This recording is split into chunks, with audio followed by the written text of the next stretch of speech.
March 10th, 1945. 381,300 cluster bombs were dropped on Tokyo. Japanese houses at the time were almost all made of wood. In that single day, a third of Tokyo burned to the ground. My mom lost her family and home in that raid. She had to move to Yokosuka and live with her cousin. The B-29s kept on coming, razing other major cities throughout Japan without mercy. Then, in August, they dropped atomic bombs on Hiroshima and Nagasaki, and Japan surrendered to the United States at last. After that, Yokosuka was flooded with American soldiers come to occupy the country. My mother was still in her mid-teens, and she learned from her cousin how to survive in that town, by servicing the troops. That's how she met my father, and how I was born. My father was an officer serving with the government section of Allied GHQ under General Whitney. Whitney was known as MacArthur's shadow, and my father rode his coattails to a pretty high rank. While he was in Japan, he treated my mom like a wife. After he went back to the States, though, she never heard from him. I wasn't born until after he went back. My mom raised me as a single mother. She used the money my father left her to open a shop selling cigarettes and stuff to occupation troops. It was a decent living, but I didn't have citizenship. They're working to change the law now, but back then if your father was unknown, you couldn't get onto the Japanese family register. And in Japan, that means you can't be Japanese. So as I watched the American soldiers around town, I said to myself, I'm a son of America, the victor. My hair and eyes were different from the skinny, downtrodden Japanese around me. I told myself I'd leave this country someday and return to my true homeland. When I was around 10 years old, my mom fell ill, pretty much leaving me to run the shop in her place. One day I found a single picture of my father in the back of a drawer in the shop. I'd show it to the American soldiers who came into the store. A few years went by before one of them told me who he was. I know him, that's Miller. I started asking other guys, do you know where Miller is now? Can anybody tell me where Colonel Miller is now? Turns out he'd left the service and was making a living as an instructor for soldiers in Virginia. It was one of his students who finally told me that. I wrote him a letter in English. I'm your son. I want to go to the United States. Day after day I waited. And just when I was about to give up, the post office delivered my future to the door.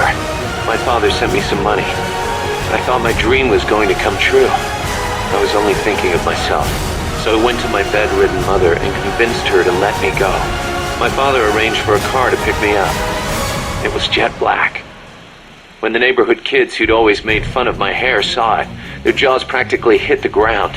I put my mom in a hospital and went on my own to America. When I met my father for the first time, he was living alone in a big house. He told me he'd lost his son, his American son, in Vietnam. He showed me a picture of my older brother.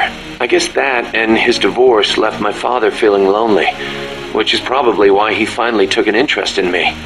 He'd retired from teaching. He was stooped over, could hardly walk, but he gave me two things: the name Miller and money for school. I used it to learn English and then go to college. America was exhausted from years of fighting in Vietnam. They were waging war in a foreign land, while at home, people were screaming for peace. Right after I graduated, I went back to Japan, alone. My father refused to see my mom. It was the first time I'd seen her in years, and she wouldn't even look at me. At first, I thought she was mad at me, but that wasn't it. Disease had taken her mind. A disease she got while she was young and desperate. She didn't even know who I was. I said, Mom, it's me, Kazuhira. As I spoke, the sound of my own voice rang in my ears. Kazuhira, the name my mom gave me. It means peace in Japanese. I was Japanese.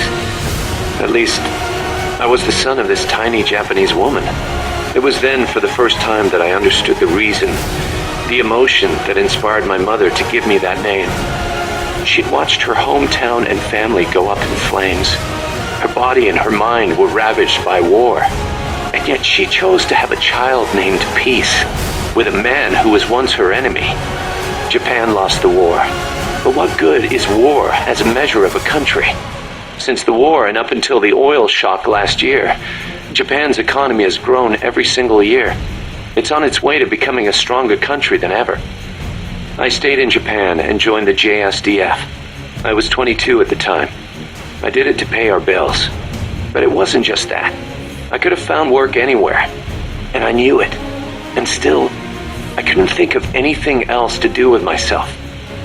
2 years later, I didn't have to worry about Mom's hospital bills anymore. I left the JSDF and went back to the States. My father was already dead and buried. I was told he'd shot himself in the head. America crushed Japan, but it also crushed my father. My American dream was over. After that, I drifted around and, well, you know the rest. GHQ made women like my mother. It made Japan's peace constitution and the JSDF. And it made me. I was spawned by war, but I don't want to die in one.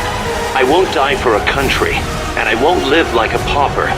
I won't have my fate decided by some family register. So as long as I stick with you, boss, I've got a good feeling none of that will happen.